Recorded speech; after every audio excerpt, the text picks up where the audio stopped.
Okay, hi everyone. Welcome back to our garden. We're out here near the chicken coop, just doing some planning really to see what's next for our chooks and the run and the coop. We had a bit of a think about getting another laying hen and how that was going to look for us. I guess since Cherry died, we've gone down in the amount of eggs that we're getting. Yeah, so we were going to get a couple of pullets ready to lay hens, but on second inspection, we realized that we're not really set up for it. We don't really have a quarantine area, and to integrate them initially into our existing flock would be quite detrimental, potentially detrimental. Plus the fencing we have up, the temporary fencing we have up, probably isn't fit for purpose to make a second area. So after some reconsideration this morning, realized that now is probably a good time to start planning the chicken coop upgrade. Yeah, and then hopefully we can get the chicken run and coop upgrade done in time to get some chicks and get them ready for the spring. Might ask my neighbour for help with he has a post hole digger and auger, and we might be able to get that up over a weekend potentially. Have any of you guys integrated a new chicken or a couple of new hens into an existing flock without a quarantine area?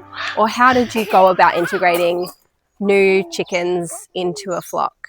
What are some of your tips? We've read a little bit about this, so we're just looking to learn more before we try and do that. I'm thinking aiming for maybe a flock of 6, 7, 8. That's that chicken math chicken math about. Chicken math is crazy. You start with 2 or 3 and then you end up with 12. Yep. So we might, this channel just might turn into our garden becoming overrun by chickens, and then we become the chicken slaves and they just rule us.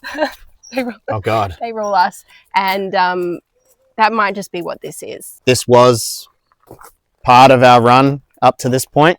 This morning I reduced it down to here, and scope of works at the moment is this sort of becomes our quarantine sort of segregation area. I guess that will be handy as well in case any of our hens ever become broody. Get sick or sick or broody or anything like that. Yeah. We have a place to separate them from the rest of the flock. Yeah, and also we are potentially considering meat birds at some point, trying that out. Yeah. We've been researching a lot around what that looks like in terms of backyard meat birds. So we may end up with 2 coops that will serve multiple purposes throughout the year. And we're just sort of playing around with those ideas now and learning more before we start and get into it. And then if you'd like, you can go watch Bubbles take a dust bath, because that's what she's prepping to do right now.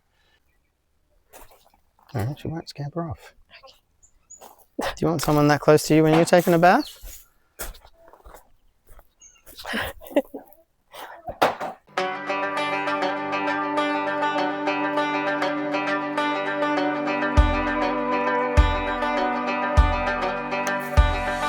So we just cleared away some of the branches to try and see if we might expand the chicken run out this way.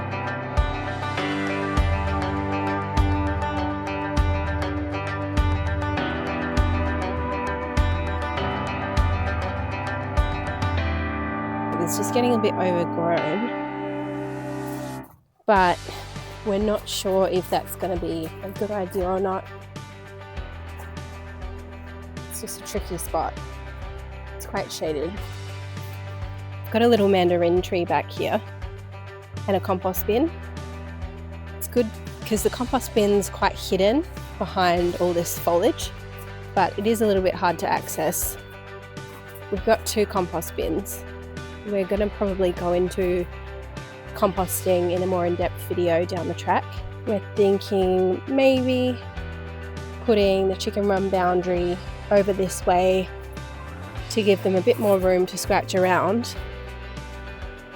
And also because these trees are established, they probably can't do much damage to the roots. So it might be a good spot to add some more shade to their run, especially for the summer.